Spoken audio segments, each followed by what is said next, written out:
J'ai ouvert ma première galerie dans le sud de la France, à Vence, dans le Maritime, d'où je suis originaire, donc je suis né. J'avais 24 ans, donc là j'ai ouvert ma première galerie. Et très très rapidement, j'ai eu envie de venir à Paris et j'ai ouvert une galerie rue de Seine, dans un tout petit local minuscule. Et puis ensuite, j'ai déménagé rue de l'Échaudé, qui est tout près.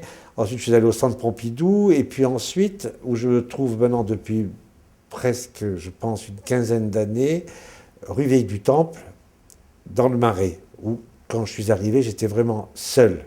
Il n'y avait vraiment personne, il n'y avait aucune galerie. Et j'ai craqué pour cette usine qui était magnifique. Et donc maintenant, c'est devenu un centre d'art. Le quartier est connu pour ses nombreuses et galeries de toutes sortes.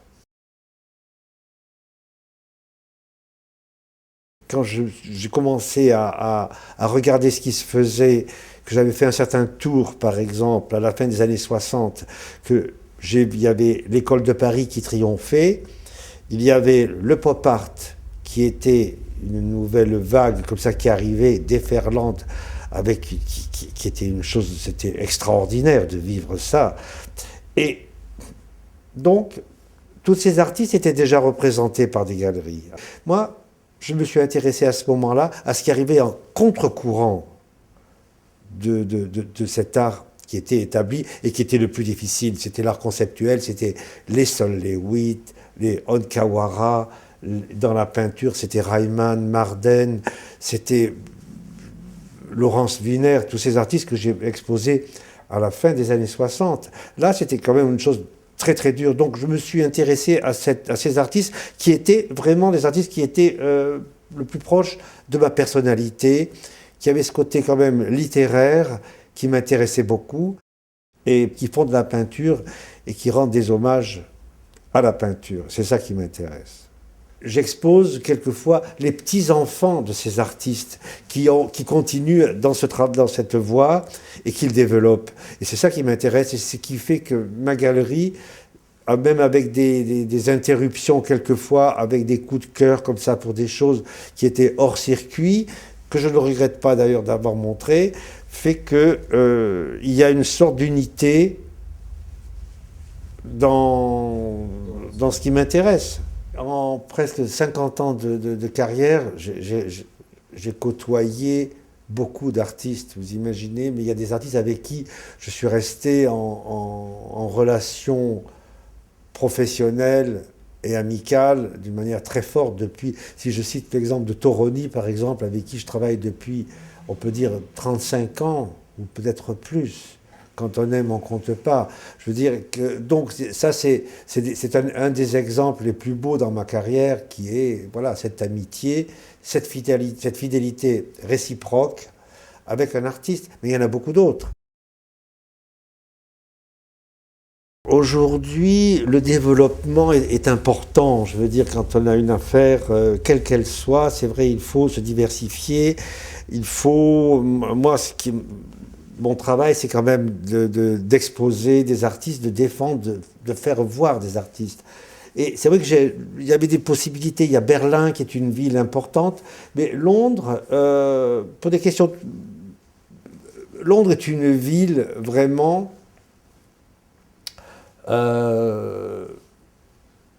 avec une activité, avec un bouillonnement très très passionnant. Il y a des artistes anglais qui sont formidables, il y a une vraie école, ça existe aussi ailleurs, mais c'est vrai qu'aujourd'hui en Europe, c'est quand même la première ville où il y a un vrai mouvement, un vrai dynamisme, et ça c'est formidable de pénétrer et d'être présent là. C'est toujours Yvon Lambert de toute façon. Bon, c'est vrai que Londres, même comme New York par exemple, il y a des artistes américains que j'expose à Paris et que je représente quelquefois pour l'Europe. et qui sont déjà représentés aux États-Unis. Donc c'est vrai que la galerie de New York ne va pas montrer ces artistes, il y en a d'autres. Et pour Londres, c'est la même chose. Mais par exemple, là, on a ouvert Londres avec Carlos Morales, qui est un artiste mexicain d'origine, d'ailleurs qui est mexicain puisqu'il vit au Mexique. On est sa galerie principale, c'est-à-dire on le montre à Paris, à New York et à Londres.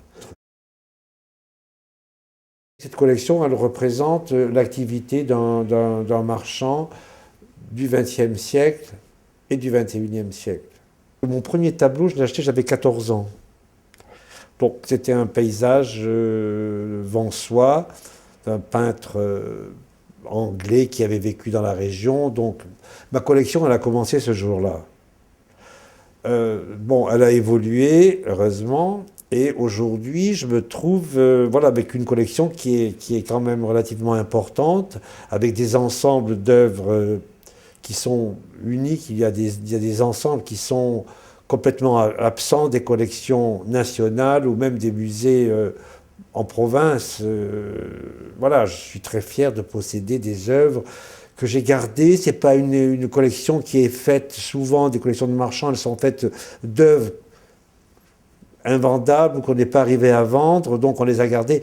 Moi, j'ai toujours souhaité garder une pièce ou deux, mais toujours quand les artistes étaient pas très connus et pas très chers. C'est vrai que la collection qui est déposée à Avignon, donc dans ce très beau lieu, a la chance d'être dirigée par quelqu'un de grand talent qui s'appelle Éric Mézil, qui est le directeur de la collection et qui a, depuis l'an 2000, donc ça fait quand même maintenant 8 ans, organisé des expositions pour certains historiques, comme l'exposition des collections d'artistes et tant d'autres. L'exposition de Douglas Gordon, par exemple, elle est le fruit d'une relation très intense entre Douglas Gordon et Éric Mézil. Cette exposition, ils l'ont conçue ensemble. Mézil connaît très bien, admirablement bien le travail de Douglas Gordon, et cette relation amicale qui est très profonde a fait le résultat de cette exposition. Et si on parle par exemple de l'exposition l'année dernière de Cy Twombly est venu à Avignon et il a dit mais moi je veux faire des peintures exprès pour ce lieu. Ce monsieur de 80 ans qui est respecté, admiré par la terre entière. Vous imaginez l'émotion quand il nous a dit ça. C'était quand même un moment, il ne l'a pas fait très souvent dans sa vie. Moi, voilà, je suis un curieux, un passionné d'art.